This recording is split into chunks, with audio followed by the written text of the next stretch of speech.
Boa noite. Graças a Deus que nos permite, apesar de todas as circunstâncias ao nosso redor, estarmos aqui juntos, reunidos para louvar ao Senhor, para ouvir uma palavra da parte do Senhor, para sermos edificados pela bênção de Deus sobre a nossa vida. Mais uma vez, seja bem-vindo ao nosso encontro online.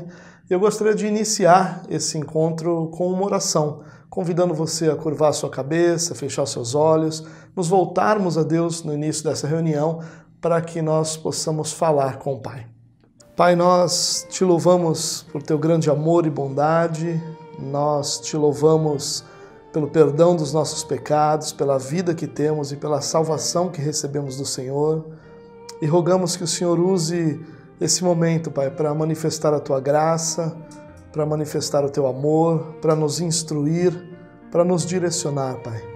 A nossa oração é que o Senhor possa fazer desse momento um momento para a glória do teu nome, um momento onde o Senhor mesmo seja ouvido e percebido por todos os que estão nos assistindo e estão conosco essa noite. Que a tua bondade alcance a cada um de nós. É a nossa oração, Deus, em tempos difíceis, de tanta incerteza e de tantas dificuldades, nós rogamos ao Senhor que nos abençoe, Pai.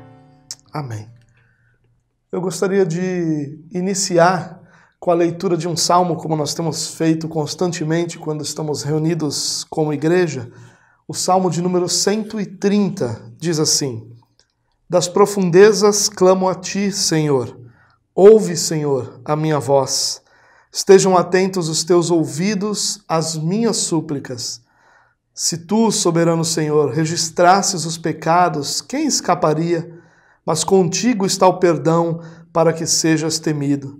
Espero no Senhor com todo o meu ser e na sua palavra ponho a minha esperança.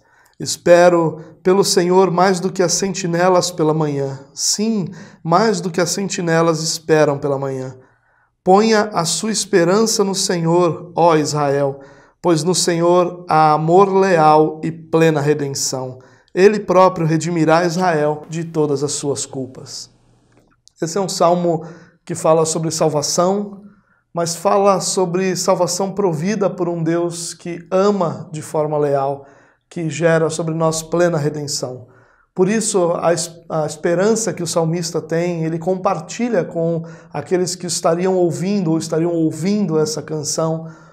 Ele vai nos dizer, põe a sua esperança no Senhor. Essa tem que ser a palavra-chave em nosso coração esses dias, que a nossa esperança esteja no Senhor. Em dias de tanta incerteza, em dias tão diferentes, em dias tão inéditos para muitos de nós, para todos nós, na verdade, a nossa esperança deve estar no Senhor. Nossa esperança não está nos nossos planos, não está na nossa poupança, não está na garantia do nosso salário, não está nas nossas medidas de precaução. Tudo isso é muito bom e tudo isso deve estar sobre a nossa vida, mas a nossa esperança está no Senhor. Nós louvamos ao Senhor porque Ele é bom, porque o seu amor é leal, porque nele nós encontramos plena redenção. Quero convidar você agora, nós temos um momento de louvor, cantando ao Senhor, louvando ao Senhor, exaltando a Ele por tudo que Ele é e por tudo que Ele tem feito em nossa vida.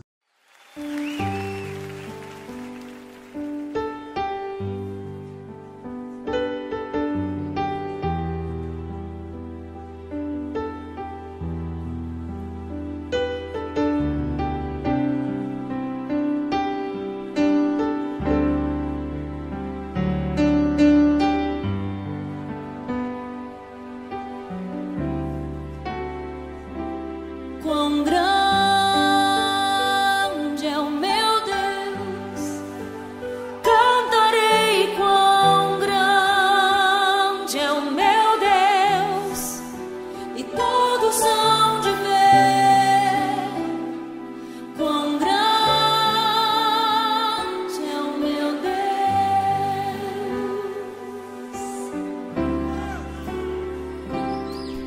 Com esplendor de um rei, em majestade e luz, faz a terra se alegrar, faz a terra se alegrar. Ele é a própria luz, e as trevas vão fugir, tremer com sua voz, tremer com sua voz. Quão grande é o meu Deus, cantarei quão grande é o meu Deus, e todos hão de ver quão grande é o meu Deus.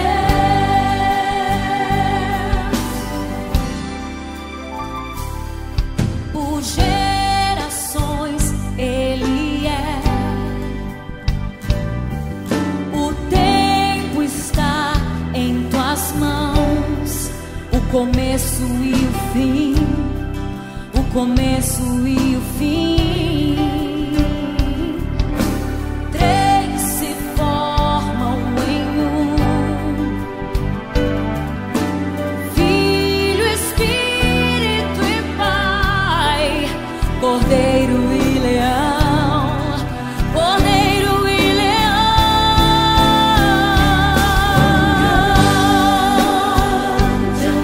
Eu cantarei, cantarei quão grande é o meu Deus, e todos hão de ver quão grande é o meu Deus.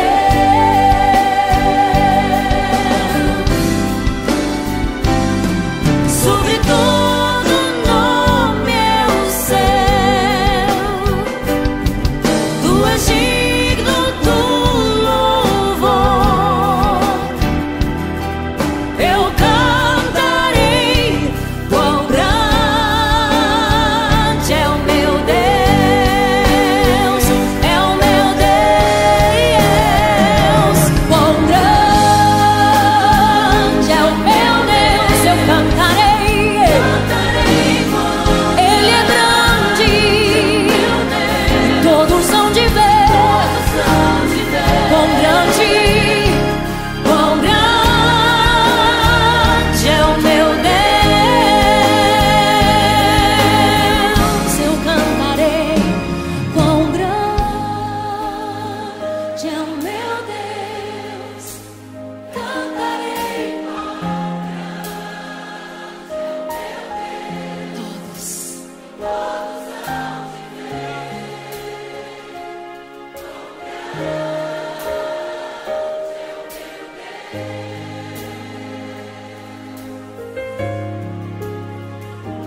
quão grande é o meu Deus, cantarei quão grande é o meu Deus, e todos hão de ver quão grande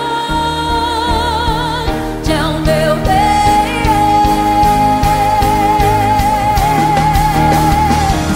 Quão grande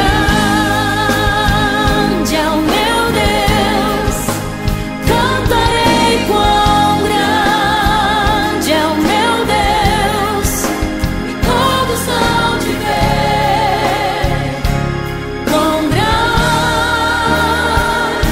é o meu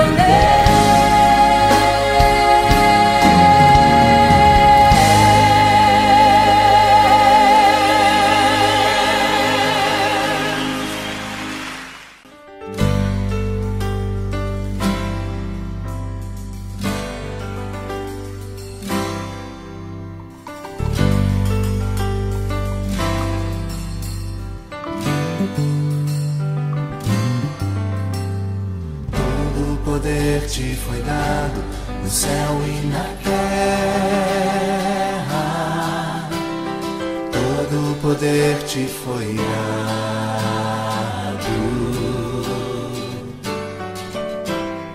Deus o Pai te exaltou sobre todas as coisas. Deus o Pai te exaltou.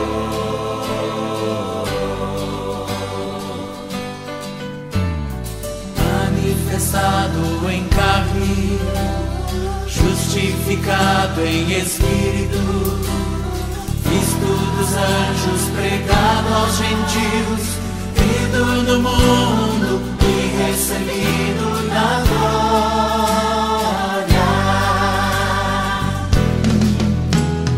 Levantai, ó portas, as vossas cabeças,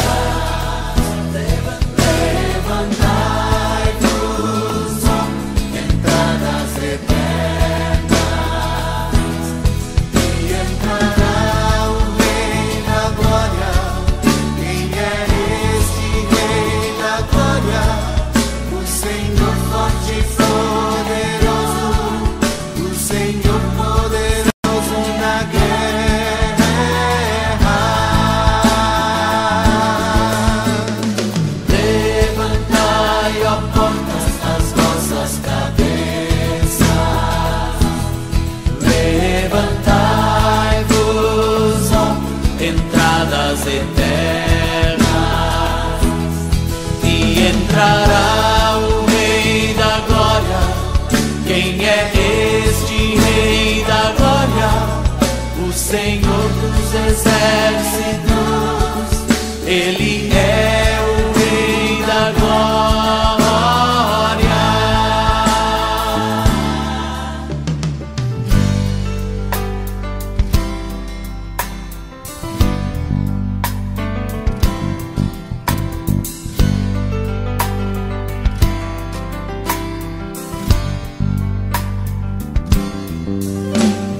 Todo poder te foi dado no céu e na terra.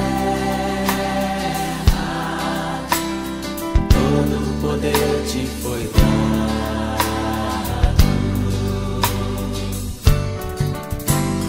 Deus o Pai te exaltou sobre todas as coisas. Deus o Pai te exaltou.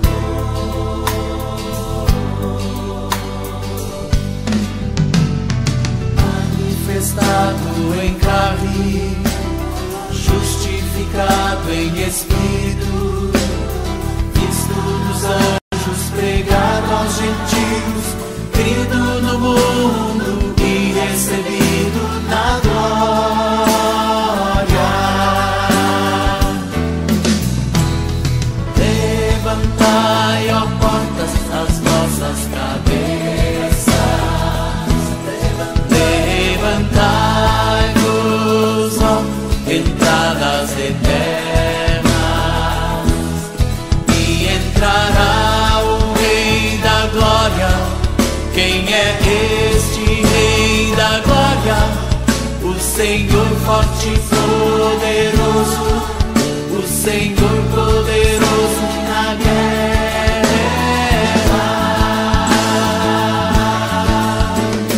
Levantai, ó portas, as vossas cabeças, levantai-vos, ó entradas eternas, e entrará o Rei da Glória. Quem é este Rei da Glória? O Senhor dos exércitos, Ele é o Rei da Glória.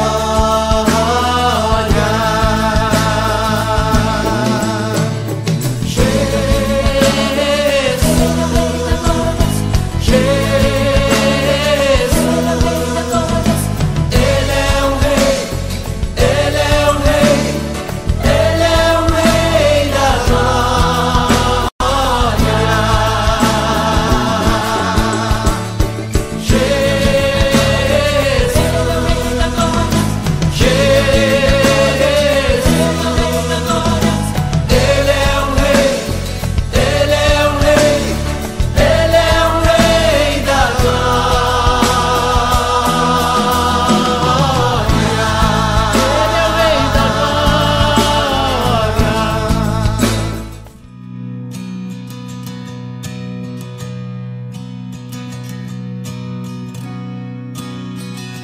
Ainda que eu ande pelo vale da sombra da morte, o teu amor lança fora o medo.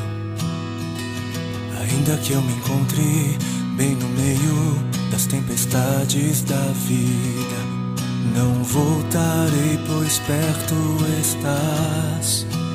Eu não temerei o mal, pois o meu Deus comigo está. E se o meu Deus comigo está, a quem eu temerei? A quem eu temerei? Oh, não, nunca me deixou na tempestade ou na paz. Oh, não, nunca me deixou quando bem ou quando mal. Oh, não, nunca me deixou. Oh, o Senhor nunca me deixou.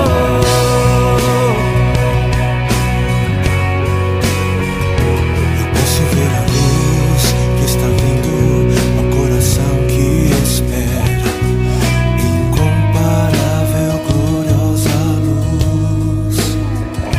E haverá um fim aos problemas, mas até este dia viverei sabendo que estás aqui.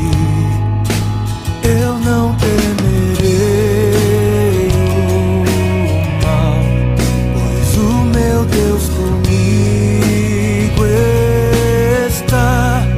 Se o meu Deus comigo está, a quem eu temerei? A quem eu temerei? Oh, não, nunca me deixou na tempestade ou na paz. Oh, não, nunca me deixou quando bem ou quando mal. Oh, não, nunca me deixou. Oh, o Senhor nunca me deixou.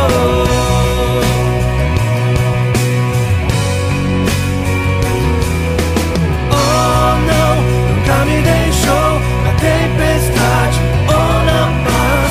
Oh, não, nunca me deixou quando bem ou quando mal. Oh, não, nunca me deixou. Oh, o Senhor nunca me deixou.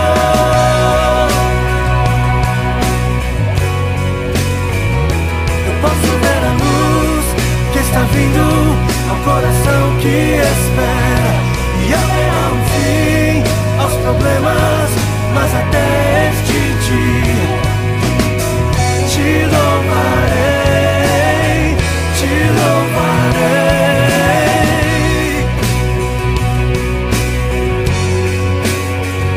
Eu posso ver a luz que está vindo ao coração que espera. E haverá um fim aos problemas, mas até este dia chegar, te louvarei, te louvarei.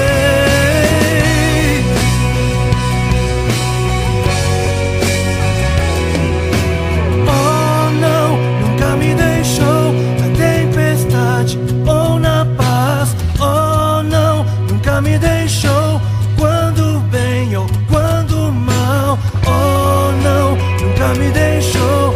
Oh, o Senhor nunca me deixou. Nunca me deixou. Oh, não, nunca me deixou na tempestade ou na paz. Oh, não, nunca me deixou quando bem ou quando mal. Oh, não, nunca me deixou. Oh, o Senhor nunca me deixou. Oh, o Senhor nunca me deixou.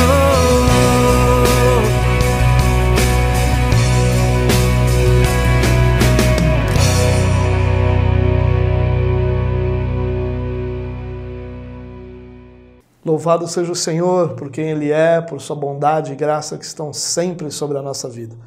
Eu quero compartilhar com vocês uma palavra, porque eu tenho certeza que nesses dias estamos todos nós refletindo muito sobre a nossa vida, sobre as realidades ao nosso redor.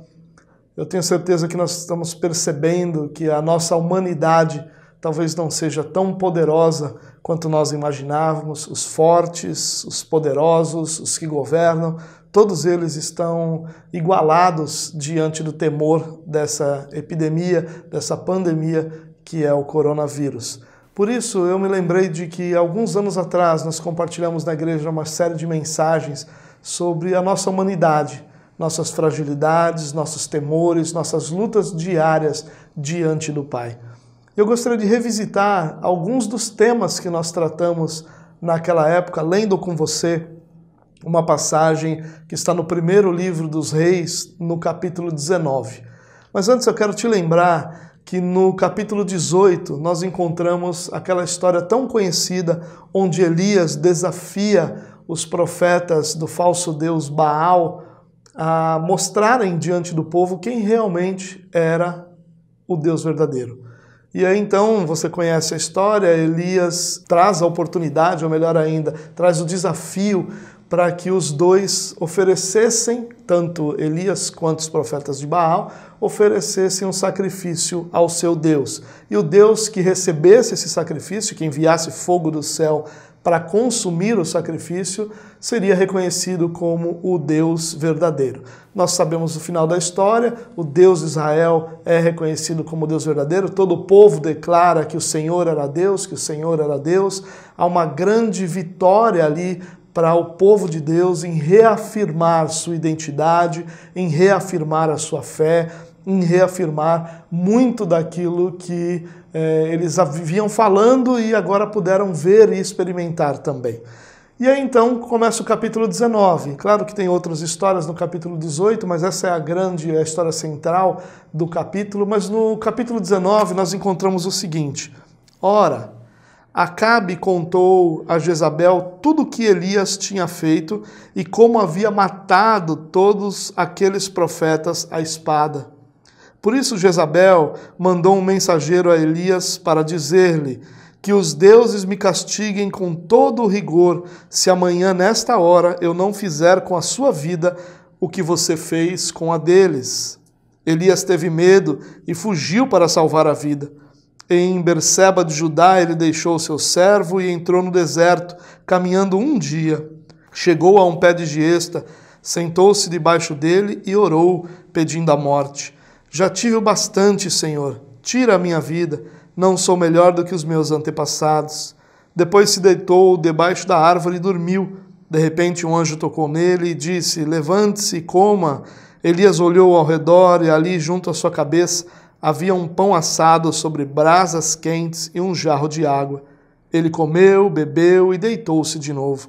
O anjo do Senhor voltou, tocou nele e disse: levante-se e coma, pois sua viagem será muito longa. Então ele se levantou, comeu e bebeu. Fortalecido com aquela comida, viajou 40 dias e 40 noites, até chegar a Horebe, o monte de Deus. Ali entrou numa caverna e passou a noite. E a palavra do Senhor veio a ele: o que você está fazendo aqui, Elias? Ele respondeu: tenho sido muito zeloso pelo Senhor, o Deus dos exércitos. Os israelitas rejeitaram a tua aliança, quebraram os teus altares e mataram os teus profetas à espada. Sou o único que sobrou e agora também estão procurando matar-me. É interessante que nós encontramos Elias, um profeta de Deus, um homem de Deus, depois de uma grande experiência com o Senhor, passando por uma crise pessoal, por uma crise interior. Nós encontramos Elias ali cansado, nós encontramos um Elias abatido, nós encontramos um Elias decepcionado, nós encontramos um Elias que olha adiante e tem uma plena falta de perspectiva, ou seja, Elias estava vivendo uma verdadeira crise de fé. Depois da grande vitória que o Senhor havia dado a ele e ao seu povo, talvez ele tivesse imaginado que as coisas melhorariam, mas Elias, dia após dia, precisava encarar novos desafios. Talvez Elias possa ser uma identificação de todos nós, principalmente de nós brasileiros, não é? Que a cada dia enfrentamos novos e gigantescos desafios. Por muitos e muitos anos o povo brasileiro vem encarando muitas lutas, muitas batalhas, e quando as coisas parecem que vão melhorar, quando parece que essa nuvem vai sair de sobre nós, nós acabamos enfrentando uma nova luta, uma nova batalha. Esse é um pouco do resumo da vida do próprio Elias. Elias viveu num momento de muita luta para ele e para o seu povo. E uma luta atrás da outra. Isso produziu sobre ele muito cansaço. Ele estava cansado de todas essas lutas. Ele estava abatido porque quando ele via que as coisas pareciam que iam mudar, tudo voltava a estaca zero.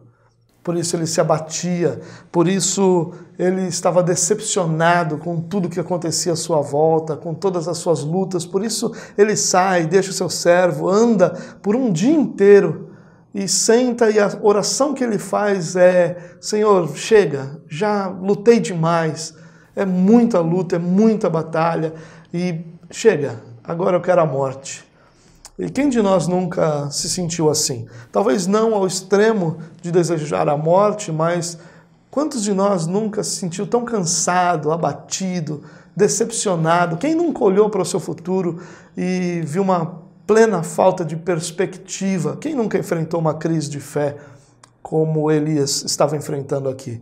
Todos nós, acredito que podemos dizer que já vivemos momentos semelhantes. Decepcionados, cansados, frustrados, abatidos, desejando apenas que tudo acabe. E nesses dias ou nesses momentos, o que nós desejamos são dias melhores, são tempos melhores. O que nós desejamos é dar um tempo, o que nós desejamos é nos afastar de tudo. Popularmente, nós desejamos chutar o balde e abandonar tudo. Esse é o desejo do nosso coração, como era o desejo de Elias. Nesses momentos nós nos sentimos sobrecarregados de tantas responsabilidades que estão sobre a nossa vida. Deus parece tão distante, Deus parece tão ausente. E eu gostaria que não fosse assim, mas eu tenho certeza que muitos dos que estão me assistindo, talvez você que esteja me assistindo, esteja se identificando muito com essas coisas que eu estou falando. Talvez com sua família, com seu marido, sua esposa, ou com aquele seu filho que te dá tanto trabalho, talvez com a sua vida profissional, que agora parecia que ia engrenar, mas mais uma vez parece que houve uma sabotagem àquilo que você vem planejando e vem se preparando e vem desenvolvendo. Talvez com qualquer outra área da sua vida, talvez tão preocupado com a sua saúde, você que já lidava com outros problemas de saúde, a ponto de você olhar para tudo e dizer: eu estou cansado, eu não aguento mais. Eu estou frustrado, decepcionado com tudo isso que chamam de vida, e eu gostaria que as coisas fossem muito, muito diferentes. Elias é um exemplo para isso, para nós, porque a grande lição que nós aprendemos aqui é que em momentos de grande crise, quando junto com a crise nós vivemos um momento de cansaço, de decepção, de abatimento, nós nos tornamos os nossos piores inimigos. A nossa luta deixa de ser os fatores externos que trouxeram o cansaço e passa a ser o nosso emocional, a nossa realidade emocional. Nós nos tornamos os nossos piores inimigos, porque nós analisamos tudo ao nosso redor sem perceber Deus. Olha o que Elias diz para o próprio Deus. Ele diz: Senhor, todo mundo te abandonou, só sobrei eu. Mas ao ler o restante da história, você vai perceber que existiam milhares ainda que não haviam se dobrado diante dos falsos deuses. Mas a análise de Elias era uma análise que não levava em conta Deus, não levava em conta o governo, o poder, a direção de Deus sobre todas as coisas. Nesse momento em que nós analisamos tudo sem perceber Deus, sem perceber que Deus não perde o controle de coisa alguma, nós vamos viver momentos muito frustrantes e nós vamos nos tornar os nossos piores inimigos. Mas nós nos tornamos também esse grande inimigo quando nós analisamos o inimigo pelo seu tamanho e por sua força. Jezabel dá um decreto de morte sobre Elias, e Elias olha e diz: poxa, é o governo real, é o poder real, São as pessoas que governam sobre essa terra que estão tomando essas decisões. Eles são fortes, eles são grandes, eles são poderosos. E quando nós analisamos os nossos inimigos, não pessoas, mas as circunstâncias, pelo tamanho e pela força que elas têm, nós vamos nos tornar os nossos piores inimigos, porque nós vamos perder a perspectiva. Nós vamos olhar e enxergar como certa a derrota, como fizeram aqueles espias que foram enviados por Moisés para olhar a terra prometida e para trazer de lá um relato. A grande maioria deles olhou para aquelas circunstâncias e disse: olha, nós vamos ser destruídos como gafanhotos, nós somos como nada diante dos inimigos, eles vão nos destruir. E esse era o relato. Por quê? Porque eles analisaram o problema, as circunstâncias, os inimigos, pelo seu tamanho, por sua força. Quando nós fazemos isso, o nosso coração se torna o nosso grande inimigo. Mas nós também nos tornamos esse grande inimigo que nós precisamos enfrentar quando, ao buscar uma realidade melhor, um lugar melhor, nós não nos refugiamos onde deveríamos estar refugiados. Elias buscou refúgio em si mesmo, buscou refúgio em afastar-se de tudo e de todos. Buscou refúgio em não buscar ajuda. Ele buscou refúgio em não compartilhar a sua luta e a sua dor com ninguém, nem mesmo com o Senhor. Ele simplesmente se afastou de tudo, fugiu de todas as coisas, deixou de fazer aquilo que precisava ser feito, que era buscar o Senhor, e foi se isolar, desejando a morte. Simplesmente desejou a morte.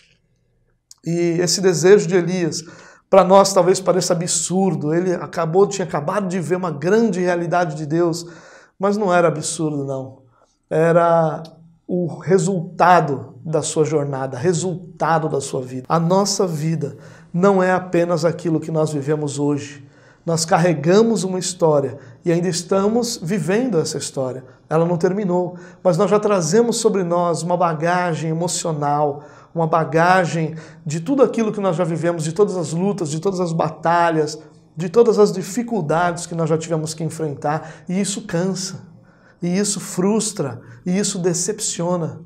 Elias havia se tornado o seu pior inimigo. Mas o que nós podemos aprender de toda essa passagem, dessa circunstância que Elias enfrentou, que possa nos fortalecer na nossa caminhada e no nosso cansaço?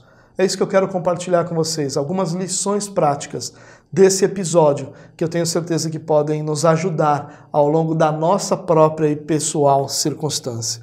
Em primeiro lugar, perceba que Deus apela para a razão de Elias, porque o seu emocional já havia sido destruído. Ele havia já sido enganado pelo seu coração.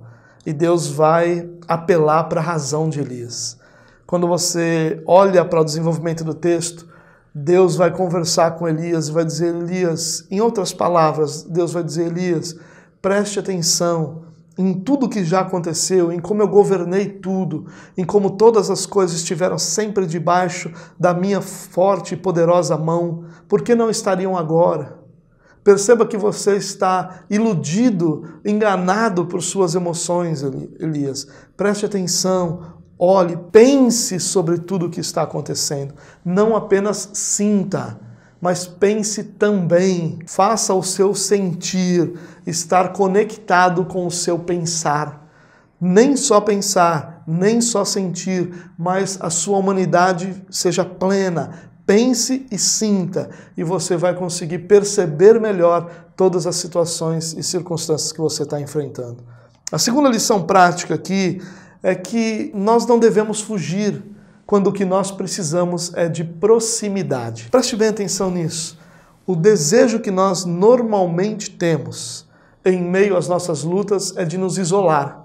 Preste atenção, você dorme um pouco mais do que você dormia, você tem mais vontade de estar sozinho do que você tinha, algumas coisas que te alegravam já passam a não te alegrar tanto, porque todas essas realidades são sintomas do seu desejo de se afastar, porque essa é a nossa natureza, nós queremos nos afastar. Lembre quando Adão e sua esposa Eva haviam pecado, quando Deus vai ao jardim para estar com ele, o que eles fazem? Eles fogem, eles se afastam, eles não se aproximam, mas se afastam. Essa é a nossa tendência natural. Mas qual é a lição aqui então? A lição é, nos momentos de crise, nós precisamos de proximidade e não de afastamento. Mesmo que isso vá contra toda a sua vontade, isso deve ser uma verdade incrustada em teu coração. Você precisa de proximidade e não de afastamento. No meio da sua crise, converse com pessoas em quem você confie. No meio da sua crise, se aproxime de pessoas em quem você confia. No meio da sua crise, se aproxime do Senhor. Ele é capaz de lhe dar a paz que você precisa para passar por todos os momentos de luta da sua vida. A terceira lição, nos distanciar de tudo é tão morrer quanto morrer pelas mãos de Jezabel. É a mesma coisa, o resultado seria o mesmo. O que Elias ganharia se afastando? Nós sabemos o restante da história, então nós sabemos que Deus interveio. Mas pense comigo, Elias se afasta, deixa o seu servo no lugar e continua andando por mais um dia, senta e pede a morte. Se Elias morresse ali, se Deus não estivesse ali, não agisse na vida de Elias e Elias tivesse morrido, qual teria sido a diferença? Morrer pela mão de Jezabel? Nenhuma. Por isso, às vezes nós não percebemos como nós saímos de uma armadilha para outra armadilha, ou de uma realidade para a mesma realidade, só que agora sozinhos. Nem mais o Senhor, Elias contava. Ou Elias nem mais pensava em ver ações de Deus sobre a vida dele. Ao contrário, Senhor, já deu, eu quero morrer. Morrer ali se afastando, afastado de tudo, não faz nenhuma diferença quanto morrer nas mãos de Jezabel. Essa é uma lição para nós. Às vezes a nossa fuga é fugir para lugar nenhum. É apenas se afastar de pessoas e realidades que nós nunca deveríamos nos afastar. Por isso se aproxime de Deus, se aproxime daqueles que te amam. Quarta lição, lembre-se que a nossa vida não está nas mãos de Jezabel. Não é na vida dela que está as nossas mãos. Claro que Jezabel aqui representa todos os perigos, lutas e adversidades que enfrentamos, mas a nossa vida não está nas mãos das circunstâncias. Nossa vida está nas mãos de Deus. É Deus quem nos sustenta. É Deus quem nos dá o fôlego de vida.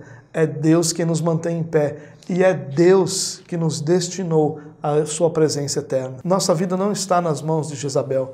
Ainda que Jezabel matasse Elias, se ele tivesse permanecido ali, a única coisa que a morte poderia fazer é entregá-lo nas mãos do seu Senhor. Essa é uma verdade que precisa estar também em nosso coração. A única coisa que a morte pode fazer é nos entregar para o nosso Senhor. Ela não pode nada mais contra nós. Ela não pode nos destruir, ela não pode acabar com a nossa história. Ao contrário, ela só pode nos entregar nas mãos do nosso Senhor. Por isso, além de perceber completamente errado sobre o seu futuro, Elias havia percebido também de forma errada que quem governa sobre a sua vida não é Jezabel. Quem governa sobre a sua vida é o Senhor dos exércitos. É aquele que luta por nós, é aquele que nos sustenta todos os dias. Nunca esqueça disso. É isso que nós precisamos guardar em nosso coração. Nada, ninguém, nenhuma circunstância pode absolutamente nada contra nós. Nada. Mais uma lição. Segurança não é um local, nenhuma circunstância. Segurança é uma paz que vem do Senhor. É por isso que Paulo vai dizer aos filipenses o seguinte, que nós não, os filipenses, não deveriam andar de forma alguma ansiosos por nada. Antes, todas as suas petições ou todas as suas orações deveriam ser em tudo conhecidas por Deus. Todas as suas necessidades deveriam ser conhecidas por Deus através da oração e súplicas, dando ações de graça. E aí Paulo termina esse ensino dizendo, e a paz de Deus, que excede todo entendimento, guardará o coração e a mente de vocês. Segurança não é um lugar. Segurança não é uma circunstância. Segurança é uma paz que vem de Deus. Só a paz que vem de Deus pode guardar o nosso coração, e ali ele está falando de emoções, de sentimentos, de vontades, e a nossa mente, os nossos pensamentos, nosso entendimento. Mais uma lição para a gente encerrar. A caverna não oferece nada de renovador. Ao contrário, nos leva a estados piores. Quando Elias foge para a caverna, para o seu isolamento, esse isolamento produz uma realidade pior do que a que ele tinha ali. Porque agora ele está sozinho, vivendo a mesma circunstância de perigo de morte, e os seus pensamentos estão completamente deturpados ou afastados, apartados da realidade. A caverna não faz bem para ninguém. Se afastar de todo mundo, se afastar de tudo, chutar o balde, como nós já dissemos várias vezes na nossa vida, abandonar o barco, tantas analogias existem, seja qual for a que você use, não importa. Todas elas vão te levar a um estado pior do que aquele que você está antes de tudo isso acontecer. Porque agora você está passando pelas mesmas situações, mesmas circunstâncias, sem apoio de ninguém, sem fé e sem perspectiva. Aí sim, a coisa fica pior do que ela já está. E terminando, irmãos, eu queria dizer para você que você não deve só sair da caverna, mas que você deve tirar a caverna de dentro de você. Você não deve só sair do isolamento, mas você deve permitir o acesso ao seu coração de pessoas que te amam, de pessoas que cuidam de você. Permitir que o Senhor acesse o seu coração de forma plena, de forma concreta, de forma a que você seja transformado por essa presença de Deus. Medo, insegurança, intimidação, nada disso deveria fazer parte dos seus sentimentos. Seu coração deveria estar cheio de fé, de esperança, da certeza de que o Deus que governa todas as coisas, governa também sobre a sua vida, sobre a sua casa, sobre a sua família. E que tudo vai acabar bem, tudo vai terminar de uma forma que Deus seja glorificado e de que você seja plenamente amado pelo Senhor. Eu creio dessa forma, eu creio que Deus que nos chamou para pertencermos a Ele não tem nos abandonado, não tem nos deixado sozinhos. E ainda que estejamos vivendo em meio à crise, e Jesus nunca disse que essas crises não fariam parte da nossa vida, ao contrário, nos alertou de que nós teríamos aflições nesse mundo, Ele sempre nos disse para estar em paz, porque Ele venceu o mundo. E a vitória que Ele conquistou sobre o pecado, sobre a morte, é suficiente para nos sustentar e para nos dar a vida eterna. Que Deus te abençoe, uma ótima semana para você, que a graça de Deus esteja sobre a sua vida. Eu queria orar com você para que nós pudéssemos encerrar. Se você pode mais uma vez fechar os seus olhos, eu queria fazer uma oração. Senhor, que o Senhor possa, nesse momento, Deus, alcançar e tocar cada coração que está desesperado, entristecido, frustrado, que está de alguma forma decepcionado com tudo à sua volta, desanimado. Senhor, são tempos difíceis para toda a humanidade, são tempos difíceis para o teu povo, inclusive.